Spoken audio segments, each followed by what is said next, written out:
talk about. Now, the Chinese e-commerce giant has officially been declared the largest IPO in history. And since they opened for trading last Friday, Alibaba shares have increased by 38%. So, Ed, why has Alibaba's IPO been so successful?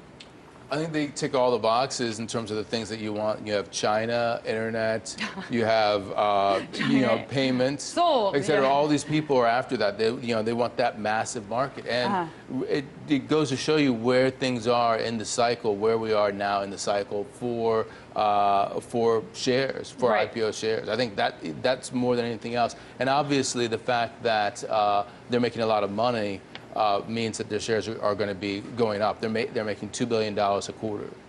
Now, how does this compare to other, big name, big money IPOs like Facebook's?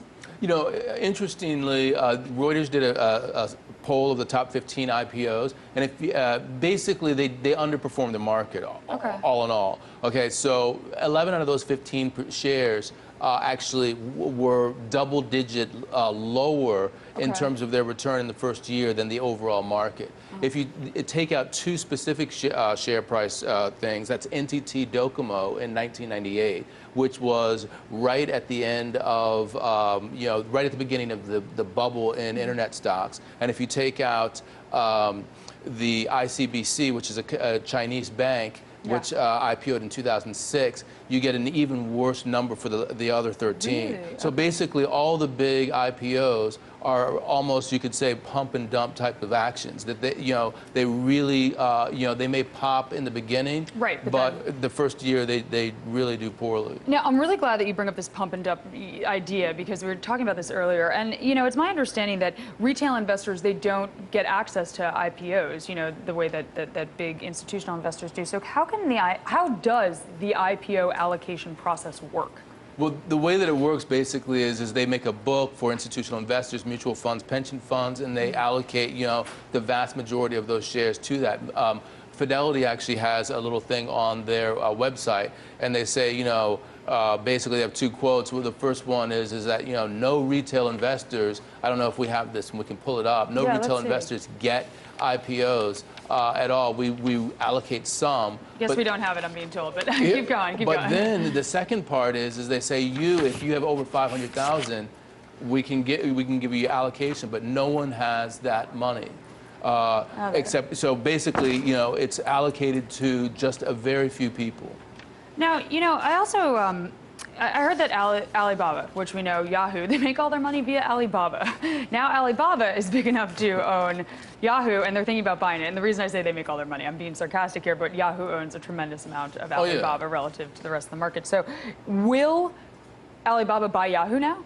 Well, yeah, I think that's the rumor that's out there, and I think it's interesting because Yahoo, basically, they're only worth $11 billion if you exclude Alibaba. That's what their market price is going for outside of Alibaba. So they're all Alibaba, and now that they're selling out, Alibaba is so huge they could easily engulf Yahoo. And in fact, that's the rumor, that they will actually do that it's to their benefit to take over Yahoo and then use that to further their presence in the United States and push into the U.S. and outside of China. I think that's an interesting rumor. It definitely is. And do you think Marissa will be interested in this deal? That's the big question. Is this something that is better for Yahoo? Well, I would think that it would have to be something that she would be interested in, because they wouldn't necessarily go hostile, because that would be very difficult. But I think that, yeah, she could be interested if there's something in it for her from China in particular. Now, let's go back to this IPO allocation process, because this is kind of upsetting to me. Now, we were talking earlier, and you said on the Fidelity website you see, the allocation process and all this stuff. But even if you have your money with a big institution like a Fidelity or any, a Goldman Sachs, any one of these big names, if you don't have over $500,000, you aren't even in the pot of those. So let's talk about this. Tell me more about that. So basically, like the lion's share, 90-some%, go to institutional investors.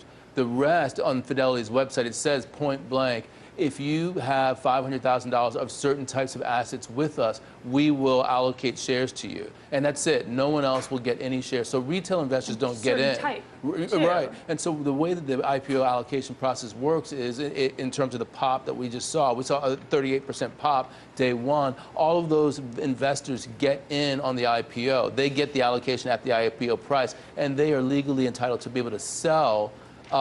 And they can sell as up to 38% more on day one. So that's the sense of the pump and dump. Right. Except it's not a penny stock. You're dealing with massive, massive numbers here. I mean, it's brilliant if you're an institutional investor. Right. It stinks if you're me and you want to buy Alibaba before it goes public. And when things are going so well, at some point, you know, there's sort of a mania that goes on. People know they can get into these shares, and then they can actually, they want to get in because they know that they can make money on day one. Right. But as I just said, you know, in the first year, these mega IPOs actually underperformed the market by a huge amount. So really, you know, you as a retail investor who is going after the IPO, you have to be very cautious about that. Very cautious. And if you can't be strong out the gate, best not to get involved, it sounds like. Ed, as always, thank you, and I'm sure we will talk about Alibaba much more. I sure know I want to, so well, that's all for now, but we love hearing from you, so please check out our Facebook page, facebook.com/BoomBustRT, and please tweet at us, at Erin Ade, at EdwardNH. From all of us here at Boom Bust, thank you for watching, and we'll see you next time. Bye-bye.